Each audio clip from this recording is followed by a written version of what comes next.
Buenos días, bos días, egunon. Bienvenidos y bienvenidas a esta primera mesa redonda del día aquí en Podcast Days. Es un placer para mí estar con todos ellos, a los cuales conozco perfectamente.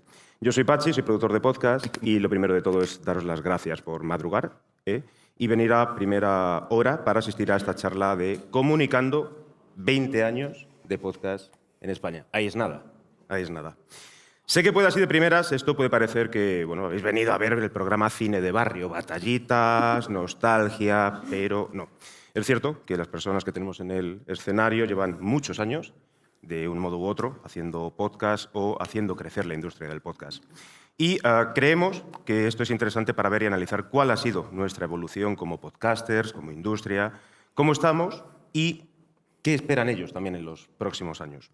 Como sorpresa, para los 6 y también para vosotras y vosotros,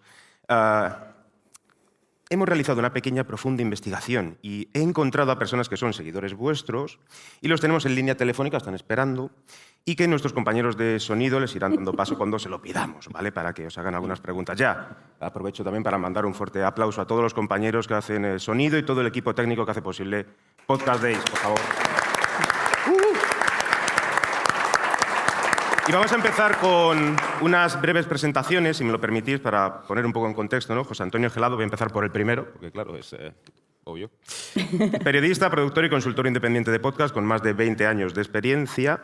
Ya trabajaba en otras cosas antes de empezar el podcast. Es el primer podcaster español, hace 20 años, en 2004, puso en marcha el primer podcast en español, Comunicando, y en este caso es también uno de los primeros 50 del mundo. Promotor de las primeras comunidades y asociaciones de podcasters y formó parte del equipo que puso en marcha Podimo en España y Latinoamérica. Ha sido formador, tutor de podcasting en universidades y en el segundo texto a los Corintios, página 39, versículo 2, aparece como el verdadero salvador de la comunicación de la era moderna. Gracias, José, por estar aquí. Elia Cañada, ella comenzó a colaborar en 2013 en el famosísimo podcast La órbita de Endor, pero donde trataban temas de cine, literatura, fantasía, y posteriormente Elia decidió lanzar en 2015 su también famosísimo podcast Regreso a Hobbiton, el podcast para la Sociedad Tolkien española. Actualmente continúa dirigiendo y presentando el podcast, colaborando en La órbita de Endor de vez en cuando, y otros podcasts siempre que la necesitan, como Gente Muerta, El garaje del DeLorean. Inició en 2020 YouTube, que también te preguntaremos ahora acerca de esto, junto con Paco Garrido. Tiene unos 25.000 seguidores, que son algo menos que el anterior imperio que dirigió, el antiguo Egipto. Emilio Cano, a mi lado, Emilcar FM, tiene 50 años y vive en Murcia con su esposa Rocío, sus hijos Isabel, Emilio y Miguel, y es podcaster, consultor de podcasting de la red Emilcar FM. Hace podcast desde 2006 y ha sido y sigue siendo un referente para todos, para la mayoría de nosotros, sobre todo por su carácter curioso e innovador en el podcasting español en materia de marketing online, imagen corporativa, medios técnicos, y que la historia nos cuente lo contrario, porque fue el primer hombre en dar la vuelta al mundo caminando mientras hacía un podcast. Juan Ignacio Solera, dinosaurio del podcaster español, físico de formación y que hasta los 40 años no le dio por ser el promotor, la crisis de los 40 típica, de la primera y única plataforma de podcast en España, iVoox, con la intención de dar solución a una necesidad personal de aprovechar el tiempo mientras conducía, incluso antes de saber que eso tenía un nombre y se llamaba podcasting. iVoox ha sido y será, es y seguirá siendo el garante para miles de creadores de podcast y también para millones de oyentes, como así atestiguan multitud de estudios universitarios que siguen colocando a iVoox como una de las plataformas más utilizadas. Pero claro, ¿qué le vamos a hablar nosotros a Noé de tormentas, verdad? Cuando con 4 maderas hizo un barco y salvó a la humanidad. Verónica González, hace 10 años, Verónica creó un podcast cultural, Tapeando Radio, que estuvo en activo 7 años y es verdad que ya hace su primera inclusión en la radio hace 20 años. Más tarde creó y presentó el podcast educativo Alcalingua Radio L para la Universidad de Alcalá durante 3 años y en la biografía que ella me envió quiso tener el detalle conmigo, se lo agradezco, de que quería que mencionase que fue colaboradora de Va por Nosotras, pero en verdad ella no era colaboradora, sino que era compañera y sin ella no hubiera podido haberse hecho realidad. Y sobre todo, que en aquel mítico entrevista con Concha Velasco, que ella realmente fue que tú eras la auténtica chica Yeye y no ella. Preguntas, en general, a los 5. ¿Cómo ha evolucionado el podcast desde sus inicios en España? ¿Qué hitos ha marcado para vosotros estos últimos 20 años? Elia, vamos a empezar por Elia, por ejemplo. Sí, para ti. Por el contacto visual. Totalmente. Qué mal. Pues Pues seguramente, o sea, para mí un hito súper importante y te iba a decir que es reciente, pero es que en realidad no, es que el tiempo pasa muy rápido y no nos damos cuenta. Pero me pareció un punto importante cuando de repente pasamos a lo visual. O sea, cuando el podcast deja de ser solo algo que escuchamos, gracias, y empieza a ser algo que también la gente ve. No sé si fue a raíz de las redes sociales, yo me imagino que sí, cuando ya todo el mundo empieza a tener Instagram a lo bestia y necesitamos establecer, poner cara a la gente que nos habla y que llevamos escuchando tanto tiempo, porque yo lo que he visto es que últimamente se ha transformado y ya queda muy poco podcast que no se esté grabando tan bien, o sea, que no tenga también formato vídeo, sobre todo cuando ya hablamos de podcasts muy profesionales que se graban en estudio, que tienen una productora detrás. Hombre, los que seguimos haciéndolo en casa, pues tenemos el fondo de nuestro salón, que no es tan sexy ni tan bonito. Y para mí fue un cambio importante porque de repente ya cambiaba un poco la dinámica, o sea, ya no sé, no es que perdiese, o sea, me gusta también. Pero a mí, por ejemplo, me supone un esfuerzo extra. O sea, yo lo de grabar en pijama a mí me gustaba. O sea, estar por la noche en mi casa, ¿sabes? Estar tranquila ya. Y ahora ya por lo menos me tengo que pintar y ponerme... La parte de arriba, por lo menos, no puede parecer un pijama. Ya la parte de abajo no se sabe, ¿no? Pero... Y para mí eso fue ha sido un antes y un después. Sí, ha sido un antes y un después, la verdad. También ha traído eso como consecuencia mucha gente que no se había dedicado al podcast hasta ahora y de repente, ¿sabes? Ha aparecido un montón de gente que ya era presencia, un montón de influencers, un montón de... ¿sabes? Ha influido en esa parte. ¿Para ti? Va a haber tema en la charla. Sí, de eso estábamos pensando. Pero, ¿José Antonio? o Ignacio que ha iniciado. Yo entré en los podcasts por la característica principal del formato, que era que me permitía hacer mientras tanto otras cosas y ahorrar tiempo. Eso sí. Ahora la definición que estás haciendo es como que esto ha transmutado y ahora es otra cosa que es vídeo. Yo para mí puede ser un complemento, puede ser que es muy bueno para conseguir nuevas audiencias, pero para mí la esencia del podcast como tal, para mí sigue siendo audio, precisamente por esa facilidad y esa feature que tiene, que es esa combinación con que no tengo que estar esclavo de la pantalla. Por eso, para mí es también una lucha interna cuando veo que efectivamente hay podcasts nativos en audio que a lo mejor han iniciado un camino paralelo en vídeo y les puede ir bien, pero nosotros tenemos datos en los que muchos otros casos en los que no y sigue teniendo mucha más audiencia en audio. Es decir, yo no entregaría ni me rendiría ya a claudicar en que tiene que ser vídeo, ¿no? Arrancamos fuerte, ¿eh? Arrancamos. José Antonio, para ti estos 20 años... Para mí no habrá habido una evolución, habrá habido varias. Claro, para mí y tampoco sé muy bien dónde ponerla, para mí el punto de inflexión fue tengo un podcast, no me digas, tengo un podcast, otro, qué pereza. Ese punto, ¿dónde ponerlo?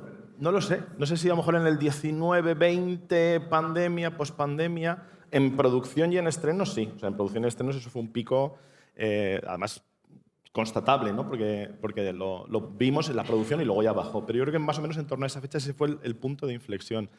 Y relacionado con ese también, pues que antes, pues cuando veías en una serie, en una peli, en algo que alguien decía un podcast, lo compartías, una cosa y tal, y luego, ya al momento, ya cuando lo ves, dices, pues claro, otro. Y ese punto, creo que, no me recuerdo exactamente quién lo decía, que Woody Allen, creo, que cuando haces broma de algo, o sea, cuando puedes hacer humor con algo, es porque ya es público, notorio y conocido. Es decir, cuando los monologuistas en tele, en otros sitios, empiezan a hacer bromas con eso, con tengo un podcast, vamos a hacer un podcast tal, es porque la audiencia ya lo conoce, ¿no? Entonces, eso para mí es el punto clave, ¿no? Y también, y retomando un poco la presentación que hacía Pepe al principio, tal, de que, pues, efectivamente, esto era nicho, éramos frikis, éramos gente relacionada con la tecnología, y, por cierto, que el podcast no empezó en radio, ni empezó en medios de comunicación, no, empezó por gente que quería en Internet compartir cosas que contaban en audio y en vídeo. El video podcast está en el origen propio del podcast. O sea, luego llegó YouTube, no sé, 2006, 2007, no sé exactamente cuándo fue, y claro, todos los que hacían ya vídeo pues dijeron, ¿para qué voy a andar complicándome subiendo un MP4 tal? Lo meto en YouTube y ya está. Pero que el vídeo estaba ahí, que ahora un poco se ha retomado y que es verdad que es otro punto de inflexión, pero no perdamos también la esencia de que precisamente la gracia del podcast era eso, que era compatible con otras actividades y que permitía también esa intimidad que siempre ha tenido la radio, pero claro, la radio tenías que ir al estudio y tal, salvo algunos que podían pues tener el estudio en casa, ¿no? Carlos Herrera creo que, ¿no? El que tenía el estudio montado en casa, pero los demás pues teníamos que ir al estudio. Eso es lo que ha recuperado el podcast, esa intimidad de poderlo hacer desde donde estás cómodo contando cosas, no sé si íntimas, pero más directas, que conectan más con la audiencia. No dejes el pijama. No, Exactamente, resumen, no dejes el pijama. No dejes el pijama. Eso. ¿Sabes? Respecto a lo que has dicho, hay una frase que me encanta que dice: hay más gente haciendo podcast que gente escuchando podcast. Es una frase que creo que define muy bien ahora el momento. Va a haber tema en la mesa, porque yo creo que hay pocos podcasts y hace falta hacer más. ¿Sí? Pero ¿Tú crees? Sí, Pues claro, no. sin duda. Pues, y más voces. Pero ¿y no te cruzas con todo el mundo y todo el mundo tiene un podcast?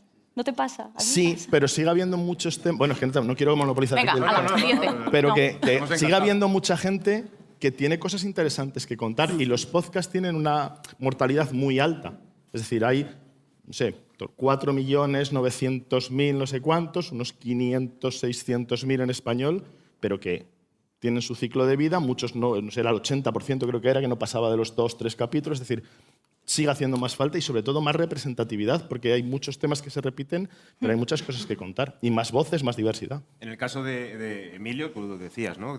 Bueno, en el estudio, en casa, Emilio siempre ha roto esquemas. Esto yo creo que estamos todos de acuerdo. Y tú has grabado durante muchísimos años caminando por la calle. Sí. Quizás hoy esto se vea como una cosa súper novedosa, pero tú empezaste a hacerlo 2014, ¿puede ser? Sí, puede ser, 2014, sí. Eh, Porque en aquel momento yo tenía un podcast y no tenía tiempo para grabarlo porque tenía una hija.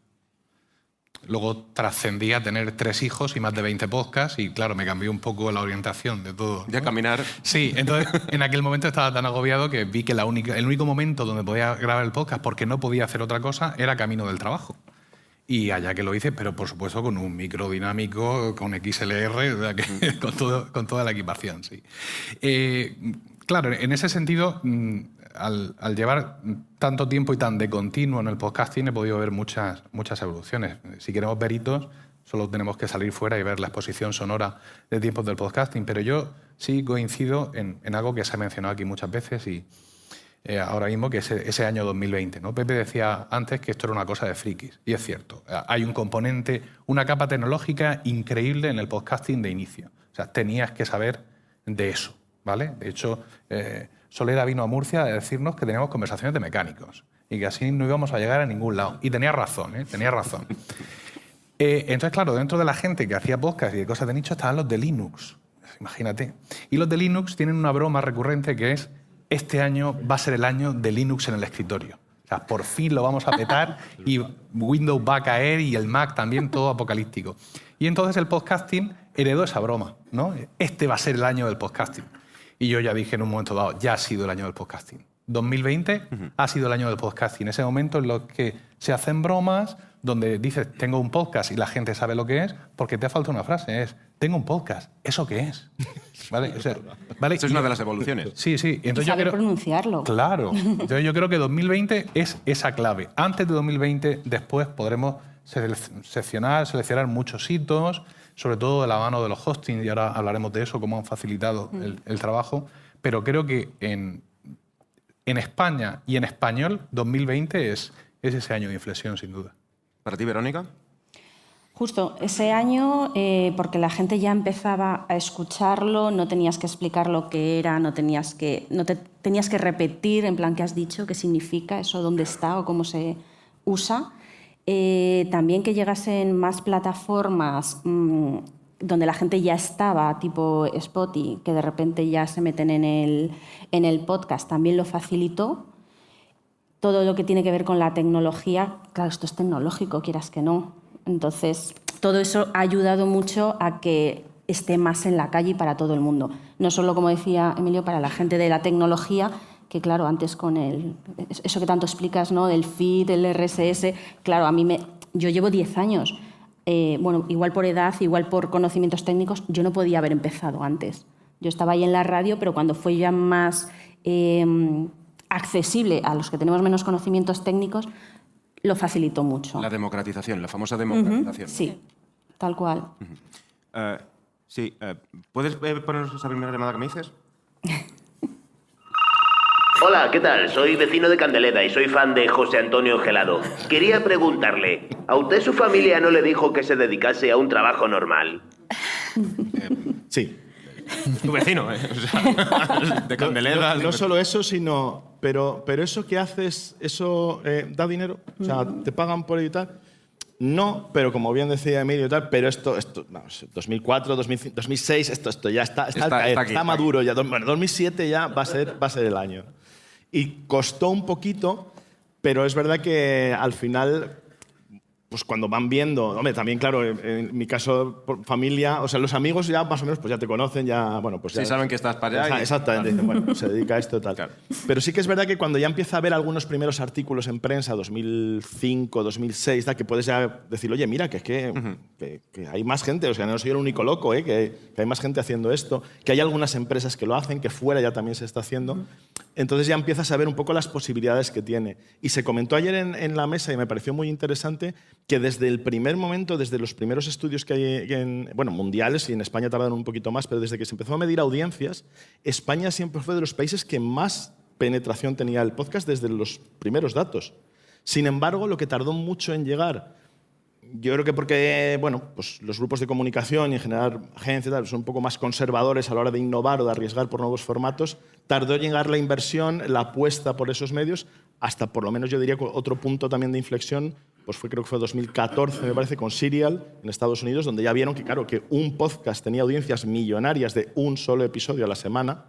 También es verdad que era un caso muy especial, Estados Unidos y tal, pero dijeron, oye, que esto no va a ser tan minoritario, que esto resulta que hay mucha gente que lo está escuchando.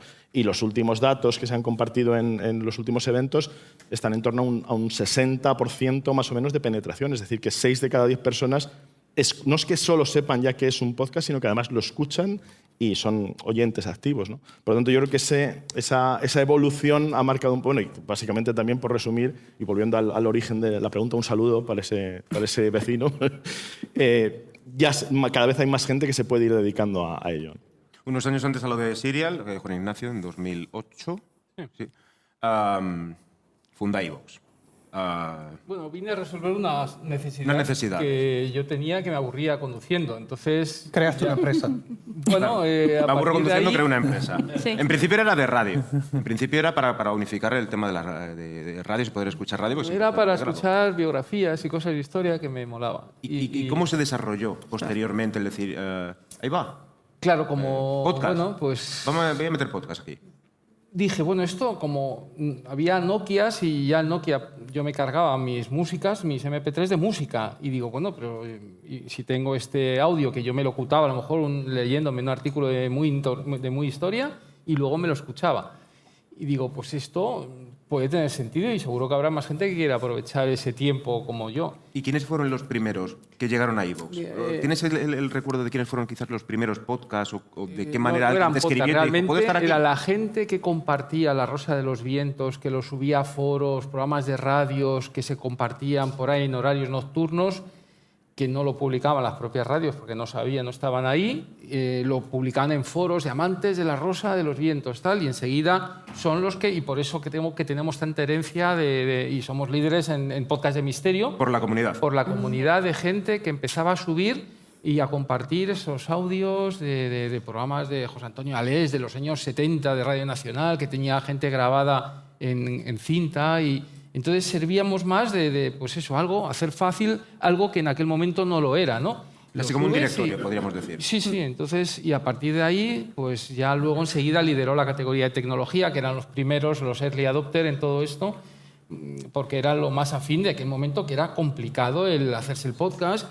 En las segundas jornadas de podcast de Barcelona, un taller... lo hacía este señor para explicar cómo hacer el RSS de tu podcast. O sea, no solamente tenías que grabarlo, sino luego crearte el RSS para que te lo puedan leer los podcatchers, que hasta que también la palabrita. Entonces, ese era ese entorno. Entonces, claro, esto vino a facilitar a mí para poder divertirme en el coche y al resto de la gente para poder compartir más fácilmente todo este tipo de cosas. Por tanto, no fue para un podcast realmente lo que... ¿Pero recuerdas, por ejemplo, cuando llegó la órbita de Endor? A lo lo mejor no cuando llegó, porque no te diste cuenta, pero cuando de repente empezó a llegar la comunidad de la órbita de Endor. Sí, efectivamente. Di que sí, que estoy aquí. O sea, es que te ha Vamos a ver. puesto una pregunta que tienes que contestar que sí. Para quedar súper bien, claro. Te está mirando así incisivamente.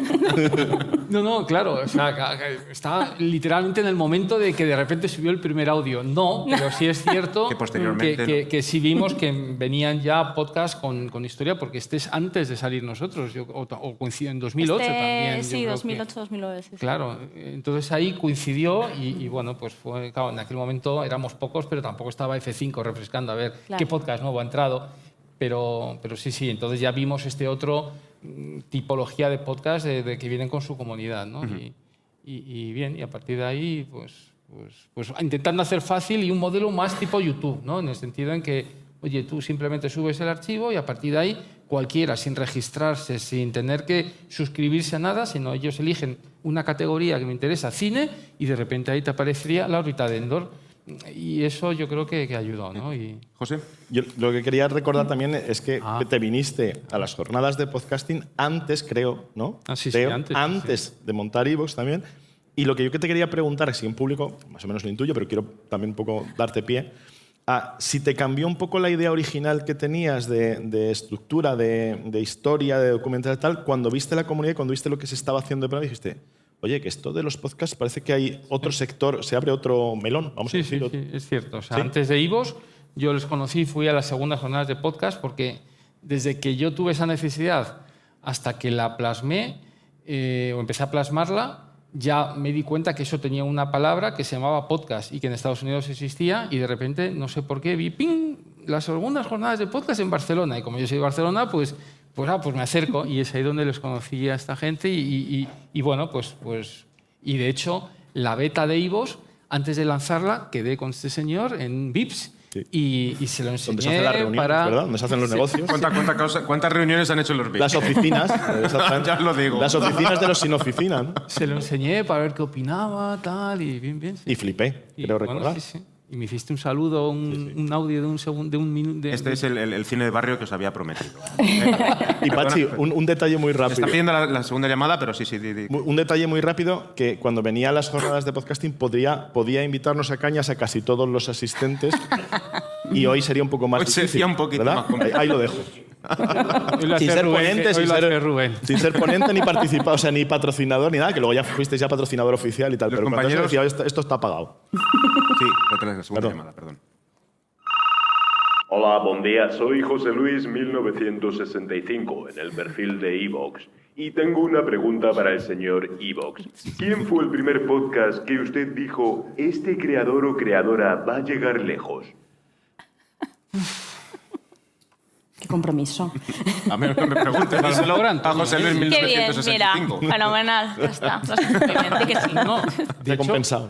con Antonio fue el primer podcaster al que le propuse, por ejemplo, la iniciativa en la que también yo creo que fue un hito, que fuimos los primeros en integrar en la primera plataforma de podcast el apoyo directo a un podcaster. Y con Antonio le dije, oye, necesito que me hagas un episodio extra, fake, que nosotros lo metemos para ver si la gente da a apoyar. O sea, hicimos una especie de, en internet se llama un poco A/B test, o más que A/B test en este caso era mínima prueba viable, que era antes que desarrollar todo un sistema de micropagos con su pasarela de pagos, gestión de cobros, etcétera, pusimos un botón, o sea, hablamos con Antonio para que nos hiciera un episodio extra, lo pusimos dentro de su podcast y era no podías acceder a no ser que te suscribas y pagues una cantidad que era de €1,50 y entonces puedes acceder a ese episodio. Y simplemente lo pusimos con la idea de ver cuánta gente estaba dispuesta a pagar por un contenido extra, porque aquello era una... Sí. Y entonces clicas, oye, ¿estás dispuesto? Elige la cantidad con la que quieres hacer tu apoyo. ¿Estás dispuesto a pagar? ¿Con esto pagarás? Y tal.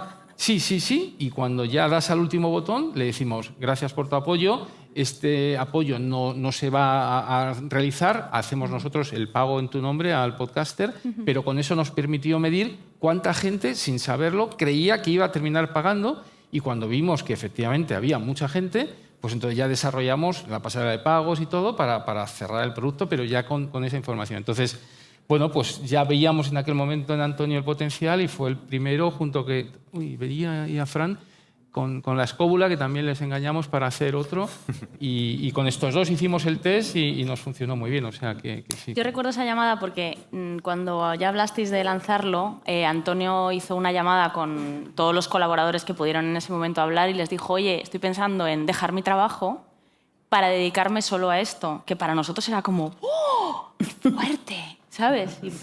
Y nos pedía permiso para hacerlo porque dijo, voy a seguir necesitando que colaboréis, pero no os voy a poder pagar. O sea, realmente voy a empezar a cobrar. Claro, antes lo hacíamos todos gratis, pero ahora para él suponía como un conflicto, en plan, ético. Voy a seguir necesitándoos, pero no os voy a poder pagar a vosotros.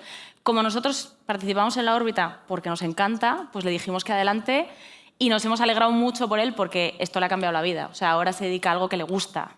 Ha convertido su hobby en su profesión y yo creo que se lo merece porque es buenísimo, de verdad. O sea, creo que es buenísimo. A mí me produjo el mismo sudor cuando, a los meses, después de haberlo lanzado ya con la pasarela de pagos y ya todo real, me llama y me dice, oye, que ya he dejado el trabajo.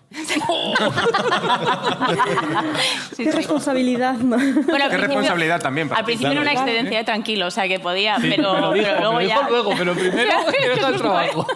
No te lo consultó, no, ¿qué te parece? No, que ya lo he hecho. Es que el Antonio Es que un Antonio outsider, o sea, hay que conocerle, ¿sabes? Esto pasa.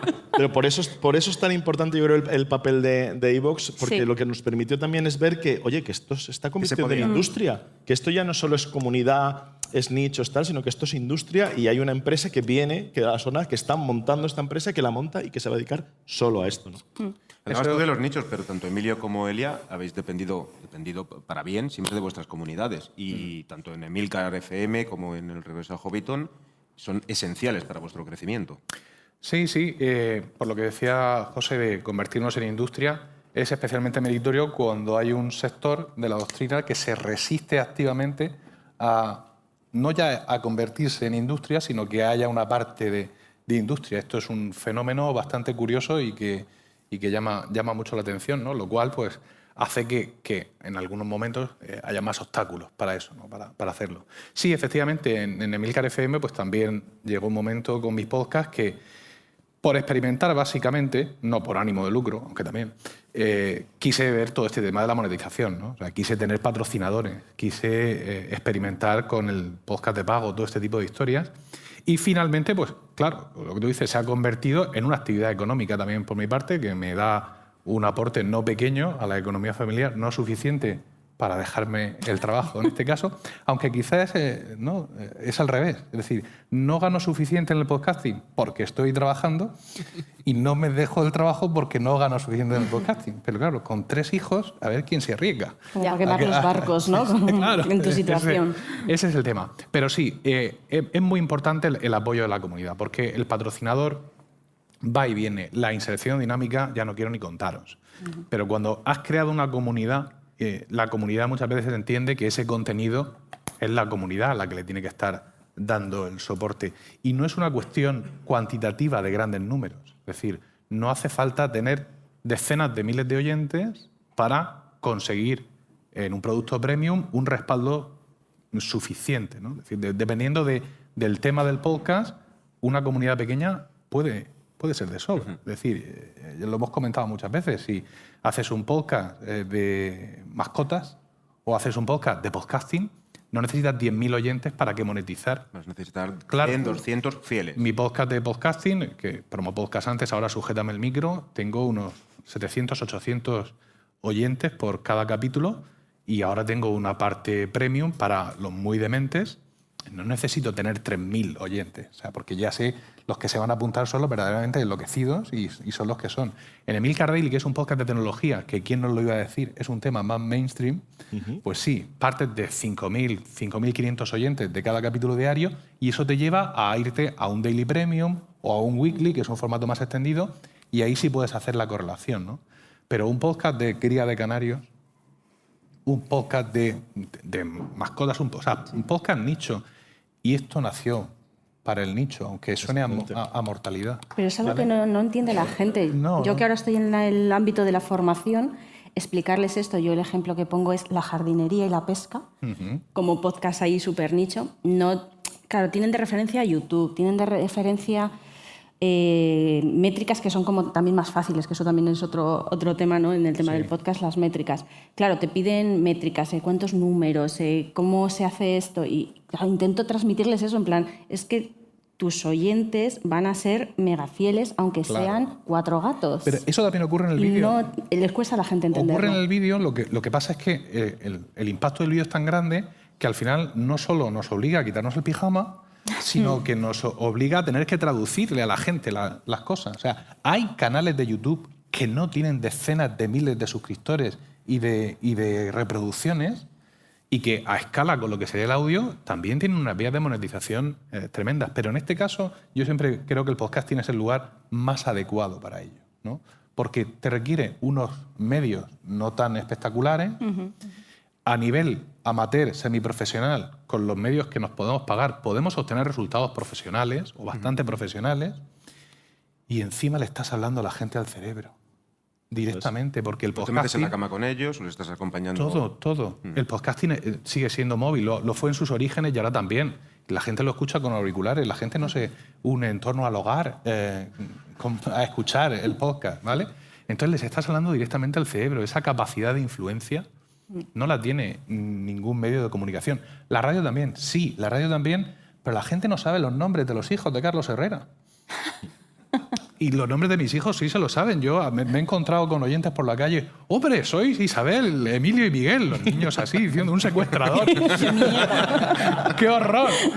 Ya se han acostumbrado, evidentemente. Le dicen, ¿escuchas el podcast de mi papá? Con los niños en dinámica y tal. Muy bien, de comerciales. Sí, claro. Comerciales. Entonces, Están instruidos, claro, están bien instruidos. Tenemos tantas fortalezas que realmente nos permiten movernos en muchas magnitudes en las que otros medios más esclavos de determinadas cifras, de determinados contextos, no se pueden mover.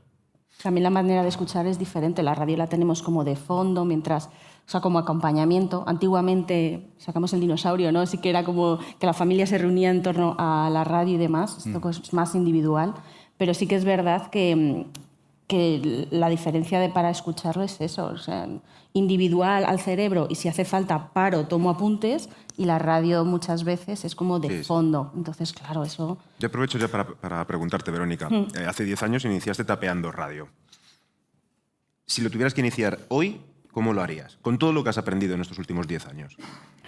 ¿Por dónde empezarías? Me pongo a mí misma de ejemplo también en mis formaciones por eso, porque Tapeando era un podcast cultural donde hablábamos de cine, de teatro, de música. Era como demasiado amplio, mucha cultura. Ahora, a ver, es lo que me gustaba, es lo que los colaboradores sabían hacer, que busqué gente que ya estaba metida en eso, ¿no? Entonces, ahora lo que haría, y es el ejemplo que pongo, es como no sería tan nicho. O sea, perdón, no sería amplio, más nicho, claro, efectivamente, eso es. Sería, pues igual haría uno solo de literatura, uno solo de series, uno solo de cine, algo así.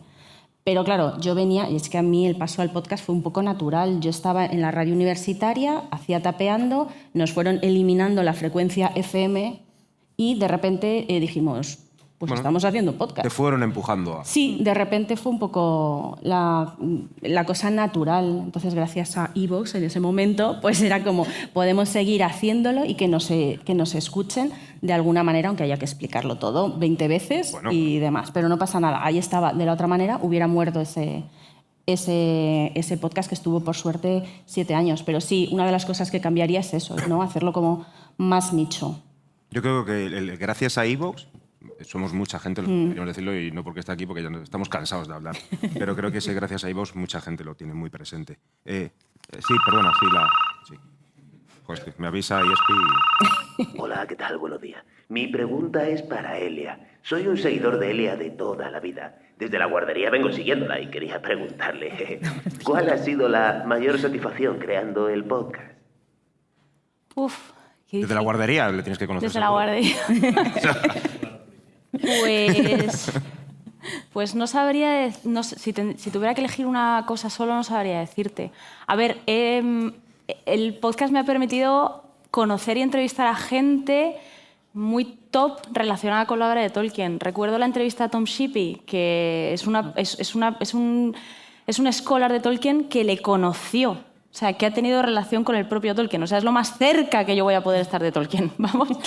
Y recuerdo que quisiese venir al podcast, que se conectase a internet para grabarlo. Tenía el señor en ese momento, pues no sé, 89 años. O sea, es que una bestialidad. Que me dedicase el tiempo, yo le mandé las preguntas por adelantado, me las respondió para que fuese más fácil, porque yo no soy bilingüe, para sorpresa de nadie. Entonces estaba como muy nerviosa y tal.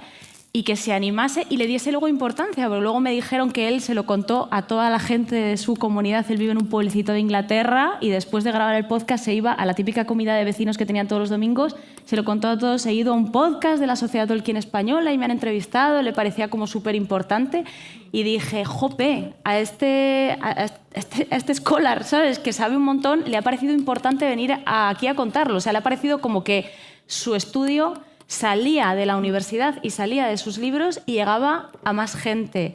Y eso me pareció a mí como un momento top, en plan, vale, o sea, he hecho algo increíble. Todo eso es gracias a mi equipo, por supuesto. Yo tengo un equipo en Regreso a Hobbiton que lleva conmigo los 10 años que llevamos de podcast, los mismos, y nos seguimos llevando bien. Es una satisfacción increíble. Es una satisfacción brutal. Celebramos hace poco el programa 100 y seguimos juntos y fenomenal y con muchas ganas de seguir haciendo cosas. ¿El 150 lo podéis hacer aquí? 150 lo podemos hacer ¿Al año aquí, que viene? ¿me invitan? No, yo quiero ahí Escucha, mira, allí tienes al jefe. Estaría guay, la verdad. Pero sí, y ya que estoy, aprovecho para comentar que respecto al tema del nicho, mi podcast es un podcast súper nicho. O sea, pero... Nicho, pero a nivel mundial. Nicho, pero a nivel mundial, es verdad. Pero es nicho. O sea, yo cuando empecé con el podcast, que me acuerdo que la persona con la que hablé me dijo que es un podcast, así, bueno, o sea, muy típico. Pero mi marido me dijo, oye, ¿y vas a tener material para hablar de Tolkien a largo plazo? En plan, ¿y vas a tener oyentes? Y yo le dije, tú tranquilo. O sea, quiero decir, relájate. No te preocupes, ya me encargo yo. Pero es brutal. El caso es que, al final, la gente que escucha podcast pedía eso. O sea, los programas de la órbita de Endor, por ejemplo, o sea, el especial de la órbita de Endor de Superman son 8 horas de podcast. Pero claro, es que un podcast tú lo puedes empezar a escuchar en el coche, lo pausas, sigues en tu casa, lo pausas, es como, ¿quién va a escuchar algo tan largo? Pues alguien que tenga mucho interés en el tema y que quiera buscar que se lo cuente a alguien que sabe mucho de verdad. No un periodista que, con perdón a los periodistas, perdón, pero que antes a lo mejor hablaban de Superman en un programa de radio 5 minutos, un periodista que se había preparado el tema porque ha salido una película o es el 75 aniversario del primer no sé qué, y entonces te contaba algo un poquito, pero tú como fan, o sea, como apasionado, eso se te quedaba en nada. Es el nicho, pero también la especialización. Exacto, especialización brutal de una persona que simplemente sabía mucho de eso y sabía comunicarlo. No tenía que tener un título de la universidad no sé qué, no tenía que haber estudiado tal, simplemente tenía que ser un experto. Entonces, saber mucho y saber comunicarlo, ¿sabes? Nada. Pero que antes, o sea, Sí, si tú sí. querías acabar en la radio, pues o tenías mucha suerte o habías estudiado periodismo, comunicación visual, no sé qué. Y ahora esto es muy democrático. Es, oye, yo soy un huevo del tema, lo sé contar bien, tengo acceso a tecnología porque hay sitios que me enseñan y puedo acceder a ello, y monto un podcast y la gente lo escucha. Entonces eso es brutal, a mí me encanta eso. Y de esa ecuación quita saber mucho y también funciona. Es cierto. No, es real. Es decir, tú puedes decir, mira, acabo de iniciarme en el mundo del aeromodelismo, no tengo ni idea, pero ya me he montado 2 aviones, he pegado 2 dedos, que los tengo todavía pegados, y voy a avanzar en este mundo y he pensado hacer un podcast para entrevistar a gente que sepa más, crecer y que la audiencia Bueno, crezca sí, claro. conmigo. Y funciona exactamente igual. O sea, la pasión es lo que necesitas. Luego puedes tener conocimiento o iniciar ese camino, ¿no? Hay un ejemplo muy claro, que además es un podcast muy de éxito, que vamos a tener aquí a Molo. Vale, Molo venía de la radio, Molo sabe comunicar, o sea, ahí no le decimos nada, pero inició su podcast de psicología siendo estudiante de psicología. Entonces esa manera, que igual sabía antes, no tampoco le conozco yo tanto, pero es algo que él ha contado, ¿no? Siendo estudiante, hacer un podcast de psicología, y mira dónde ha llegado su podcast de psicología. Ayer estuve con José Antonio en la presentación de un podcast que nos hubiera encantado que se hubiera presentado aquí, el de Bala Perdida. Si no... Mágica. ¿Cómo? La bala mágica. Ah, la bala mágica, perdón. Bueno, bala perdida. Bala perdida somos nosotros. Bala perdida somos nosotros. La bala mágica. Este momento de Cines Callao, una presentación, una premiere, tampoco es la primera vez que lo vemos. O sea, ya ha habido varias antes. Greal, por ejemplo. Greal hace poco, perdón. Claro, tú en el 2004 pensaste que esto podría ocurrir. ¿Y cómo lo ves ahora? Sinceramente, estas premiers, estas presentaciones... O sea, podría decir, sí, yo esto ya lo veía. Claro, que claro, esto lo iba veía a venir. petarlo. No, o sea, pensé que iba a ser lo que decíamos, el año que iba a petarlo antes, pero no que iba, digamos, a rivalizar tanto con producción audiovisual, sino más con radio, con otros medios de comunicación hablados o con online, no sé, no tanto hacia lo audiovisual, ¿no? Pero si os dais cuenta, y volviendo un pelín hacia atrás, hablamos normalmente de comunidad, hablamos de escuchantes. En el podcast se dice escuchantes, no oyentes, porque la gente escucha. Si os dais cuenta, no es lo mismo que followers, ni seguidores, ni luego suscriptores.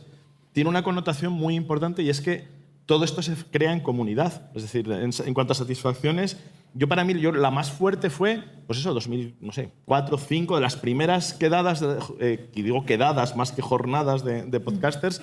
Te hacía ilusión juntarte con gente, pero no solamente con los que hacían podcast que tú escuchabas, sino saber que había alguien al otro lado. Porque, claro, no había redes sociales como tal, conocemos Twitter y demás, todo llegó después.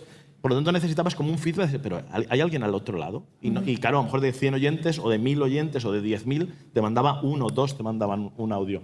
Todo eso hacía saber que había comunidad detrás y que había una relación también, como decíamos, de democratización a la hora de acceso, pero también de bidireccionalidad, es decir, de poderte poner en el lugar del que está emitiendo y mandarle, y sobre todo decir, pues voy a hacer yo también un podcast, ¿no? De esto que está hablando, yo de este tema no controlo tanto, o sí, pero yo controlo de otro que quiero hacer, ¿no? Entonces, todo eso ha ido haciendo que podamos ahora poder vivir y tener una industria y unas empresas centradas en ello porque hay esa parte de comunidad.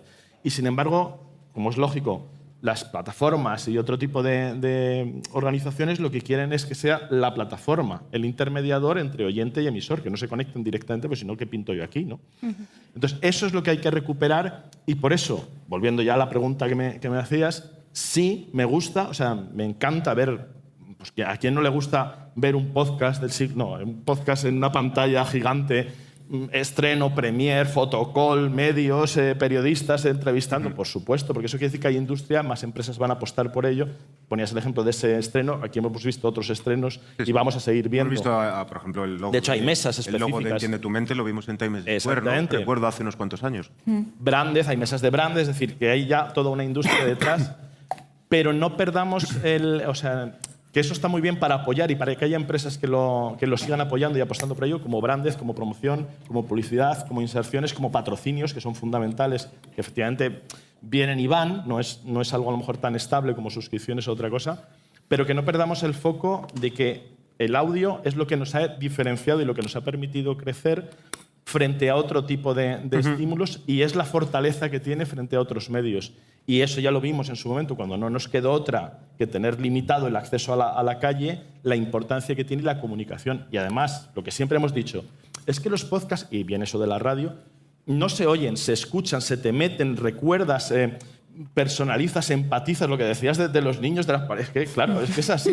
Coño, si es que a mí me encantaba cuando un oyente te decía, si es que te conozco como si te conociera en persona porque me hablas a mí. Entonces, eso es una de las fortalezas que tiene y que no deberíamos nunca perder. Juan Ignacio, con iVoox has visto en algún momento a lo largo de todos estos años, aunque luego haya cambiado, como un estancamiento y que de repente vuelva a resurgir y algún otro estancamiento, o siempre ha habido una evolución con respecto, sobre todo a iVoox, que son los datos que tú Yo creo que controlas? siempre ha habido una evolución, lo que pasa es que nunca ha sido logarítmica o exponencial, ¿no? Siempre ha sido al tran-tran. Es un formato que por defecto sí es, yo creo que no llega a ser, por más que hayamos visto un crecimiento, no ha sido como en otros soportes o formatos que sí ha sido una exponencialidad. Pero sí es cierto que a partir, yo creo que la entrada de Spotify fue muy buena para el sector para dar a conocer y popularizar o sea, igual que lo hemos dicho antes, ¿no? Mi madre a partir de ese momento ya sabe que trabajo en podcast, hasta entonces tampoco, ¿no? Y se da lo de podcast, el qué es que tú dices, antes ya no te preguntan, sino te dicen qué guay, porque ya todo el mundo sabe que es un podcast. Yo también tengo, igual yo te también dicen, tengo, sí. como dicen, yo también tengo. O lo estoy pensando. O lo estoy pensando. Tal Y antes cual. era ¿qué? Sí, sí. Y bueno, esto nos ha ayudado, la entrada de Spotify ha sido, por un lado, es un competidor brutal, pero agradecidos de que ha abierto el pastel y permite que al menos... Se conozca más. Sí, se conozca más y yo creo que abre las posibilidades como sector, desde luego, muy bien. Y luego, independientemente también de las temáticas, todos sabemos que ha habido ciertas modas, según han pasado los años, de repente todo el mundo hacía un podcast de unas... Bueno, en aquella época no existían los conversacionales de ahora, más... esto... ¿Y puede afectaros a vosotros de tanto...? Bueno, yo creo que la plataforma irá cogiendo una línea editorial más marcada, ¿no? Y si yo quiero algo más, nuestro enfoque es más de podcast independiente y con carácter divulgativo. No llegaremos a ser como otras plataformas que pueden ser más enfocadas en el conversacional de los influencers. Bueno, es otro perfil, entonces... Yo creo que hay que normalizar el que una persona, en función de lo que le apetezca escuchar, pues abrirá una aplicación para encontrar un tipo de cosas y otra. Igual que en el fondo te vas a la 2 si quieres un documental, porque en la 2 lo probable es que te lo encuentres. Y si quieres otro tipo de entertainment, en televisión pues te va a un radio, ¿no? Yo creo que eso es normal que pueda ocurrir, ¿no? Y la llegada de los influencers también fue como influencer o gente de la comunicación, periodistas, que de repente te quedas sin trabajo, un ERE o lo que sea, y de repente tienes otra manera de seguir ejerciendo lo que más te gusta y te montas tu propio podcast. Hay muchísimos ejemplos también de eso, que también hubo debate hace años de esto beneficia, esto perjudica. Yeah. Bueno, pues está en la palestra y eso también ayudó a que se conociese este mundo, que era como, bueno, pero es que les van a escuchar a ellos. Bueno, pues tenemos ejemplos muy claros, ¿no? De Dulceida, no sé, Dulceida, sí. por ejemplo, porque ha salido en conversaciones ayer, por ejemplo, ella, pero muchos más, que tampoco es garantía de nada. O sea que sí que te da visibilidad, viene bien al sector, no es garantía de nada y la gente pues es como, bueno, y otros que han ido de podcast en podcast haciendo entrevistas y de repente han dicho, pues ahora quiero montar el mío propio y quiero hacer entrevistas a gente. De eso también hay mucho, sí. ¿No? Entonces... Me dice, hay una llamada para ti. Anda, qué casualidad. Hola, ¿qué tal? Muy buenos días, sí.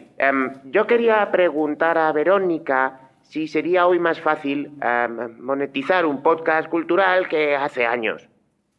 Este es de Alcalá. Yo creo que este es de Alcalá. Sí, ¿verdad? Sí. Pues el podcast cultural es de Alcalá. Totalmente. Igual es amigo de Cervantes incluso. Monetizar un podcast cultural. Claro, yo hablando de Tapeando me encontraba... No lo intenté mucho, también es verdad, pero me encontraba la cosa de a qué puerta toco, ¿no? A los de los libros, a los de los cines, a alguien que abarque todo tipo cultural. Entonces, si fuese más nicho, igual es más fácil hacerlo. A día de hoy cultural, pues no sé, tenemos FNAC que tiene también sus podcasts que los hacen en directo, ¿no? Y ese tipo de cosas. Entonces ahí es más fácil, yo creo que para empresas, para particulares, yo creo que sigue siendo complicado monetizar ciertas cosas. Y la cultura, como también es tan amplia, es eso. No sé si, claro, vosotros monetizáis de alguna manera con La Órbita. La Órbita está en el programa de iVoox, entonces... Originals. Sí, de iVoox Originals. Entonces, eso sí, yo en Regreso a Hobbiton, por ejemplo, no puedo monetizar porque es el podcast vinculado a la Sociedad Tolkien Española y como es una asociación sin ánimo de lucro, y además llevo la palabra Hobbiton en el título, que tiene derechos de autor, o sea, fatal, nada. Imposible monetizar, pero eso. Y con podcasts de ese tipo yo creo que lo que mejor funciona muchas veces es o estás en un programa de Originals o estás en Patreon.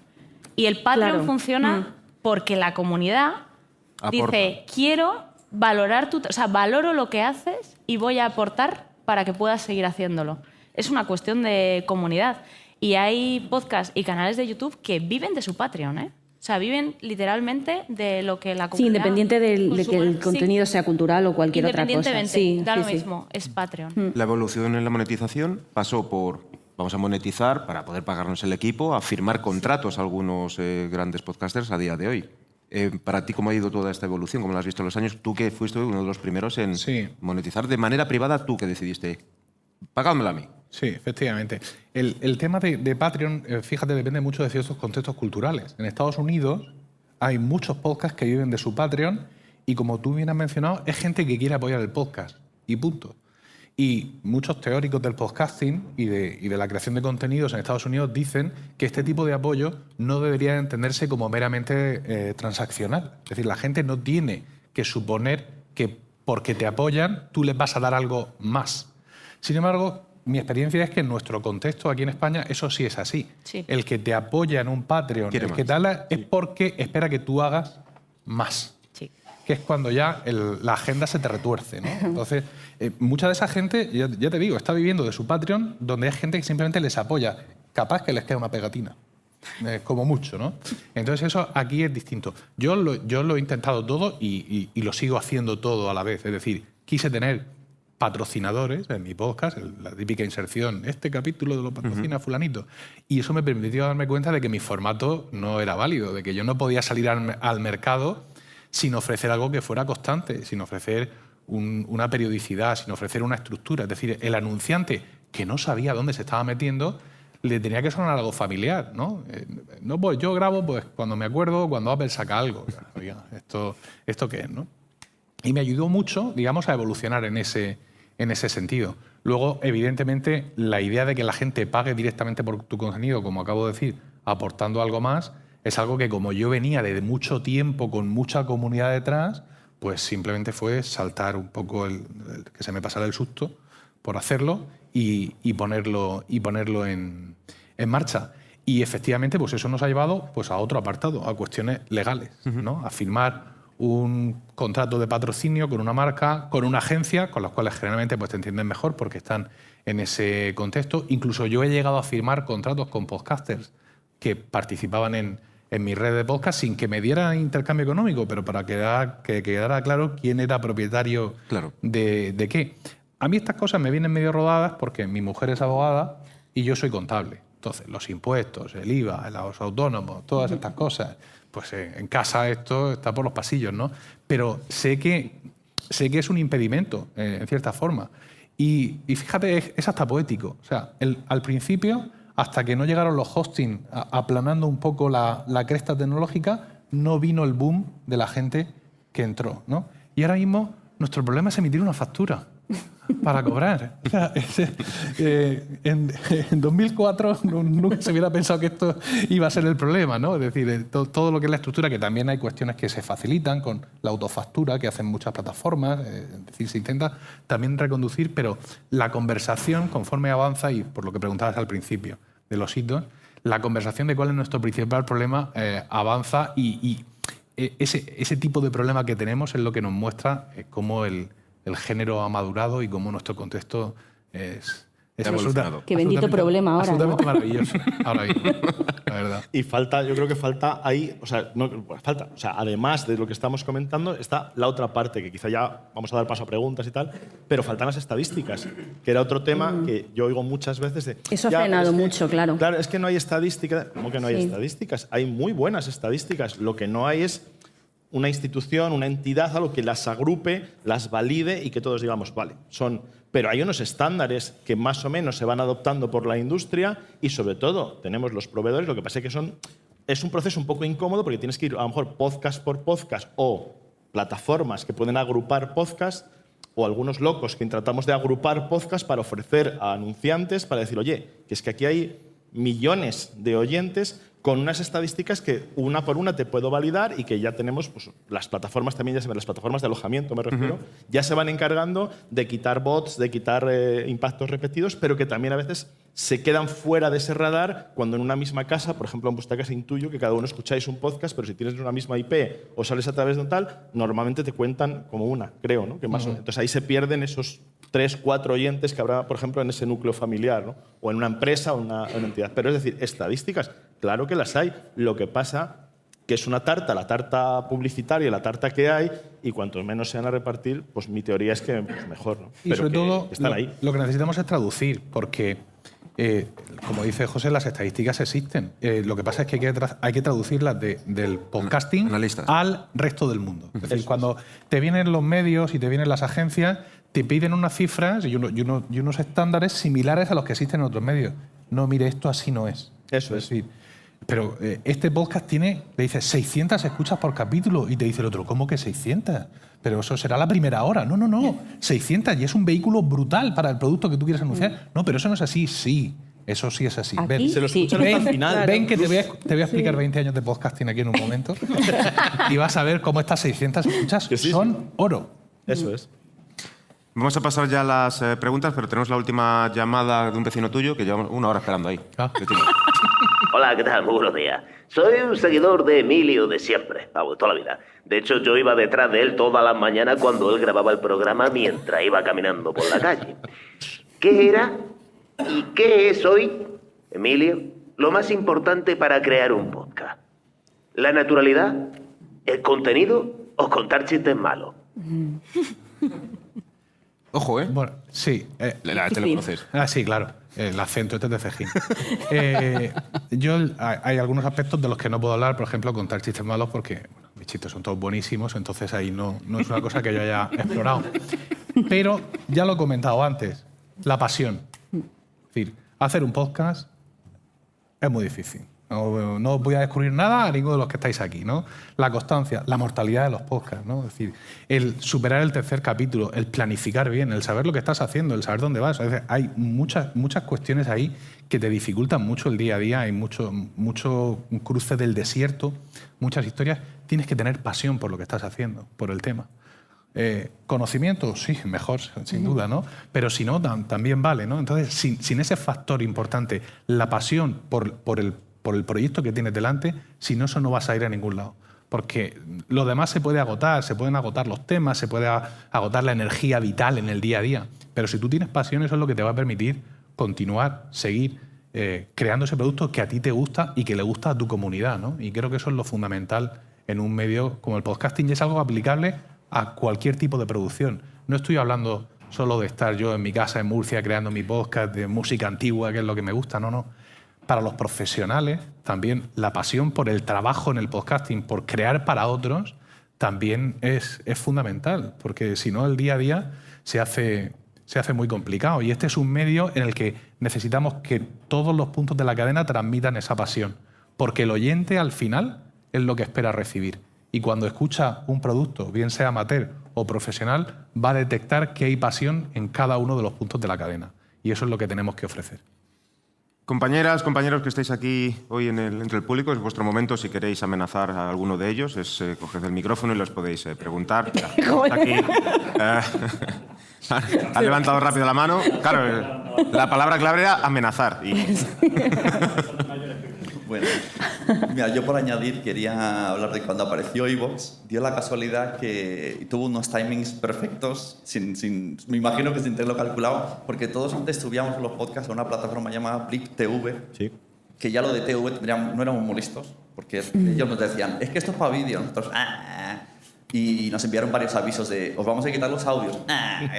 Si está todo el mundo aquí, café, todo el mundo, ¿cómo vas a quitar? Lo hicieron. Un día dijeron, se acabó, os hemos borrado todo. Si no los habéis descargado, os aguantáis. Y poco antes, o sea, no sé, el mismo mes prácticamente, salió iVoox. Entonces de repente dijimos, ¡guau! Todos para allí. O sea, fue como una oleada, en la oleada que nací yo en 2009, 2008. Y de repente, pues no sé, me atrevo a decir que 100 podcasts fuimos de golpe porque apareció Twitter y hablábamos por Twitter como si fuera un WhatsApp. Y de repente dijimos, ¡ey! Que se ha cerrado esto, pero se ha abierto esto. Y nos fuimos todos para allá. Así que de nuevo otro... A gastar ancho de banda ahí sin... Otro gracias. que lo pague aquí esto. que paga ahí. Es un tema, es que ese es un temazo porque era la época de la aloja como puedas. O sea, realmente yo recuerdo haber alojado en Geocities, no sé si alguien se acuerda de Geocities, en Tripod. Yo puedo matar.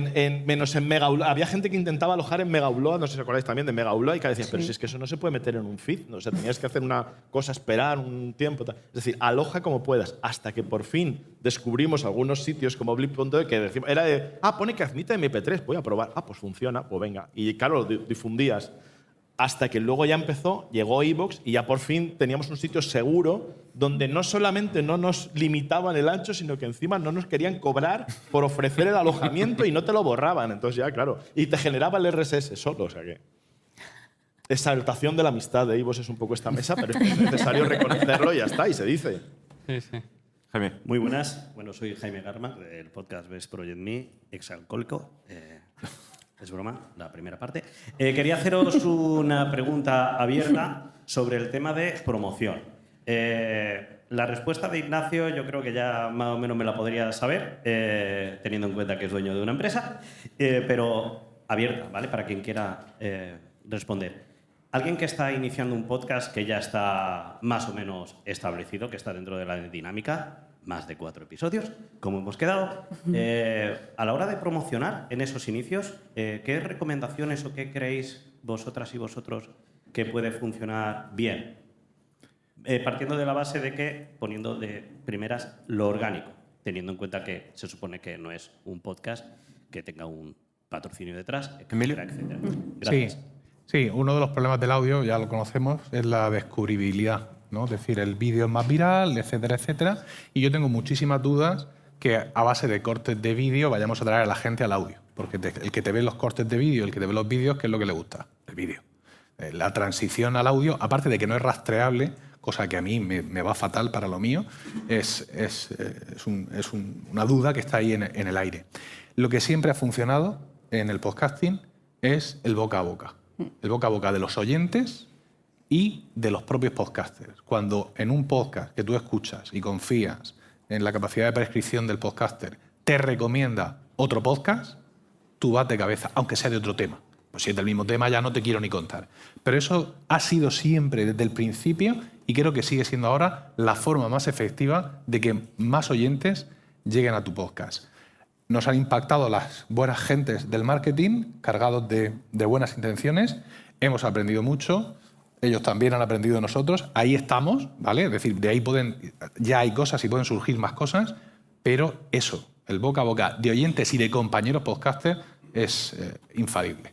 Tenemos la última respuesta de José Antonio y no hay cosa que más nos gusta a los podcasters que hablar de podcasting. Así que luego fuera, pero la última respuesta de José y... Lo veo todo, perfecto, y añado. Y además, si no tienes muy claro por dónde tal, asesórate. Es decir, porque ya ha pasado ya la época en la que eras podcaster y hacías todo, grabar, editar, producir, distribuir y tal, y ahora ya hay que irse especializando porque no podemos abarcar todo. Y además ya hay gente que se está especializando en promoción de podcast, en edición, producción, grabación. Entonces, en la medida de tus posibilidades, déjate asesorar, consulta. Y además, yo creo... y además iba a añadir, pero no por un tema económico, de empresa tal, que también hay empresas dedicadas a la promoción, producción, grabación, edición y distribución, sino yo creo que no hay comunidad, más generosa, aparte de Linux, WordPress, otras comunidades que también, que la de los podcasts para poder decir, oye, mira, tengo esto, pues ¿cómo te puedo ayudar? ¿O con quién te puedo pasar? Y insisto, sin que sea necesariamente contratar o invertir, sino asesorar. Y luego ya, por supuesto, pues si es un proyecto empresarial, profesional, suscripción, etcétera, pues por supuesto hay empresas también dedicadas. Pero consulta, no te quedes tú solo porque esto se hace en comunidad, no hay otra. Muchas gracias a todos por haber asistido a esta charla. Posiblemente vuelva a suceder. ¿Quién es el primero que se va a jubilar de todos vosotros? Bueno, en ese momento lo volvemos a juntar a los 5 para hablar de cómo van a vivir la jubilación del podcasting. Muchas gracias. Gracias.